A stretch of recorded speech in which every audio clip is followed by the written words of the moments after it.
என்னாச்சு? எப்படி செய்யணும்னே மறந்துட்டியா? எங்களோட 9 to 5 ஜாப் வந்து ஃபைனலா இப்பதான் சப்பாத்தி வச்சுதான் இன்னைக்கு சப்பாத்தி எக் ரோல் பண்ண போறேன்.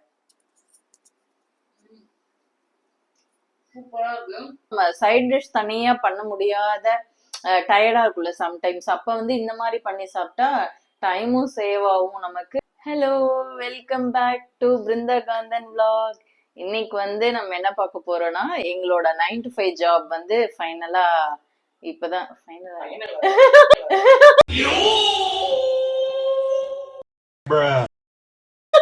எங்களோட 9 to 5 ஜாப் வந்து இன்னைக்கு டே வந்து ஓவர், மீட்டிங் எல்லாமே ஓவர்.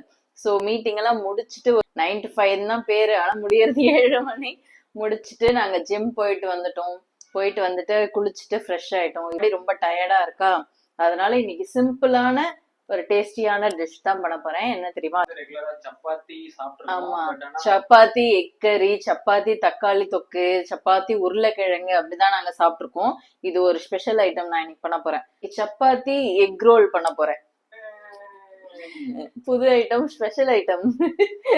சைட் டிஷ் தனியா பண்ண முடியாத டயர்டா இருக்குல்ல சம்டைம்ஸ், அப்ப வந்து இந்த மாதிரி பண்ணி சாப்பிட்டா டைமும் சேவ் ஆகும் நமக்கு, அதே மாதிரி ஈஸியாவும் சாப்பிட்டுடலாம். ஸோ பண்ணிடலாமா? ஃபர்ஸ்ட் சப்பாத்திய வந்து தேய்ச்சி எடுத்துக்கலாம். இன்னொரு வேலை வேற இன்னைக்கு பண்ண வேண்டியது இருக்கு. என்ன வேலைன்னா, கருவேப்பிலை பொடி வேற அரைக்கணும். நான் கருவேப்பிலை அதெல்லாம் காய வச்சு வச்சிருக்கேன். அதை வந்து பொடி வந்து அரைக்கணும். இன்னைக்கு வந்துட்டு பண்ணாதான்.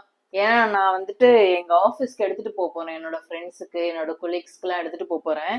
அவங்க கேட்டாங்க, நீ கருவேப்பிலை பொடி எடுத்துட்டு வா, உன்னோட ஹேருக்கு வந்து என்ன சாப்பிட்ற அப்படின்லாம் கேட்டாங்க. நான் வந்து யூஸ்வலா சாப்பிடுறதுதான், ஸ்பெசிஃபிக்கா இந்த மாதிரி கருவேப்பிலை பொடி டெய்லி சாப்பிடுவோம் ரைஸ்ல போட்டு அப்படின்னு சொன்னதுக்கு, எங்களுக்கும் வேணும் எடுத்துட்டு வா செஞ்சு அப்படின்னு சொன்னாங்க. அதை வேற அரைக்கணும். நான் அதை ஒரு vlog-ஆ போடுறேன். நான் கொஞ்சம் தண்ணி வேற ஊத்திட்டேன் போலயே, ரொம்ப சாஃப்டா இருக்கு. திருப்புனாலே பிஞ்சிரும் போல சப்பாத்தி. சப்பாத்தி தேய்க்கிறல அப்புறம் என்ன? எந்த ஷேப் ஷேப் மோசமாலாம் இல்ல, நல்லாதான் இருக்கு. போதும் இந்த ஷேப். யார் யாருக்கெல்லாம் வந்து சப்பாத்தி எக் ரோல் வந்து பிடிக்கும் அப்படின்னு சொல்லிட்டு சொல்லுங்க. இல்ல நான் இது வரைக்கும் செஞ்சதே இல்ல சப்பாத்தி எக் ரோல் அப்படின்னு சொல்றவங்களும் இத பார்த்துட்டு ட்ரை பண்ணிட்டு சொல்லுங்க எப்படி இருக்குன்னு சொல்லிட்டு. சப்பாத்தி உருண்டை இங்க இருக்கு. அது என்னது? ஏய், அது சப்பாத்தி உருண்டை இல்ல, அது வந்து சப்போட்டா பழம். சைட்ல வச்சிருப்பேன். சமைக்கும் போது பசிச்சா ஒரு பழம் எடுத்து சாப்பிட்டோம். இப்பதான் சப்போட்டா சீசன் நினைக்கிறேன், அதனாலதான் மார்க்கெட்ல இருந்துச்சு. வாங்கிட்டு வந்த 1 kg காலி ஆயிடுச்சு. நாங்களே ஒண்ணு அப்பப்ப சாப்பிட்டு காலி பண்ணிட்டோம். என்ன சப்பாத்தி சுடுற கேப்ல என்ன சாப்பிட்டு இருக்க? நீ சொன்னதே எனக்கு சப்போட்டா பழம் சாப்பிடணும் போல ஆசை வந்துருச்சு. செம்ம ஸ்வீட்டா இருக்கு. ஐயோ, என்னாச்சு? எப்படி செய்யணும்னே மறந்துட்டியா?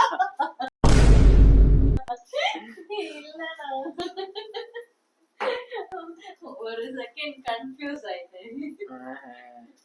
நீயா ஏதோ ஒரு மைண்டுக்குள்ள தோணுனதை வச்சு செய்ய ஆரம்பிச்சுட்ட. ஓ இப்படி செஞ்சா அப்படி வரும், அப்படி செஞ்சா அப்படி வரும்னு. நம்ம உருவாக்குறதுதான் டிஷ். பண்ணி ஏதாவது ஒண்ணு பண்ண வேண்டியதுதான். அதுக்கு 4 நாள் கிடைச்சனா? இல்ல சூப்பரா, நீ சூப்பரா செய்வ, அது எனக்கு தெரியும். செஞ்சதுக்கு அப்புறம் எனக்கு குடுன்னு சொல்லிட்டு இருப்பாரு. ஆனியனை வந்து கொஞ்சம் வதக்கி எடுத்துக்கலாம். இது வந்து ஒரு எக்கு மட்டும் உடைச்சு ஊத்தி மஞ்சள் பொடி, சால்ட், லைட்டா மிளகாய் பொடி வந்து போட்டு வச்சிருக்கேன். அதை வந்து இந்த மாதிரி ஊத்திக்கலாம். ஆம்லெட் மாதிரி ஊத்திட்டு அது மேல வந்து சப்பாத்தியை போட்டுக்கலாம். நல்ல முட்டைய வந்து இப்படி உடைச்சு ஊத்திட்டு நல்லா தோசை மாதிரி நல்லா ஸ்ப்ரெட் பண்ணி விட்டுட்டு, லைட்டா வந்து ஆயில் வந்து நம்ம ஸ்ப்ரே பண்ணி விட்டுட்டோம்னா நம்ம ஆம்லெட் மாதிரி இதை நல்லா ஸ்ப்ரெட் பண்ணி விட்டுட்டோம். அதை ஸ்ப்ரெட் பண்ணிட்டு இந்த சப்பாத்தி இருக்குல்ல, இதை எடுத்து அழகா இது மேல போட்டு அப்படியே ஒரு ரோல் பண்ணி இந்த பக்கம் வந்து வெங்காயத்தை வச்சு எடுக்க வேண்டியதுதான். ஆனா ஆனியன் வதக்கி வச்சோம்ல, அதுல வந்துட்டு லைட்டா லெமனை வந்து புழிஞ்சு விடுவோம். அந்த நமக்கு அந்த கடை டேஸ்ட் வர்றதுக்கு. சிக்கனுக்குலாம் தருவாங்க தெரியுமா, அந்த அந்த மாதிரி டேஸ்ட் வர்றதுக்கு வந்துட்டு நம்ம ஒரு ரோல் வந்துட்டு இப்படி மடக்கிட்டு சாப்பிடுறதுக்கு. ஏன் அப்படி? அப்பதான் உள்ள வந்துட்டு எல்லா டேஸ்டும் மிக்ஸ் ஆன மாதிரி இருக்கும்ல. கடிச்சு சாப்பிடும் போது ரோலா, தனியா சாப்பிடவும் பரவாயில்ல, இப்படி கடிச்சு சாப்பிடும் போது எக் ரோல் ரெடி. இதுல வந்துட்டு உள்ள சப்பாத்தில வந்துட்டு இந்த வெங்காயம் ஸ்டஃபிங் வச்சிருக்கேன்னா, பச்சை வெங்காயம் இல்லாம நல்லா வதக்கி வச்சதுனால சூப்பரா இருக்கும். அதுவும் இதுல லெமன் வந்து மிக்ஸ் ஆனதுனால வேற லெவல் டேஸ்டா இருக்கும். சூப்பரா இருக்கு. நம்ம சைட் டிஷ்ல எதுவுமே வேணாம், இதுவே நமக்கு பக்காவா இருக்கும். பாய். இந்த மாதிரி யாராவது ட்ரை பண்ணீங்க அப்படின்னா கமெண்ட்ல சொல்லுங்க. நெக்ஸ்ட் வீடியோல பார்க்கலாம். பாய்.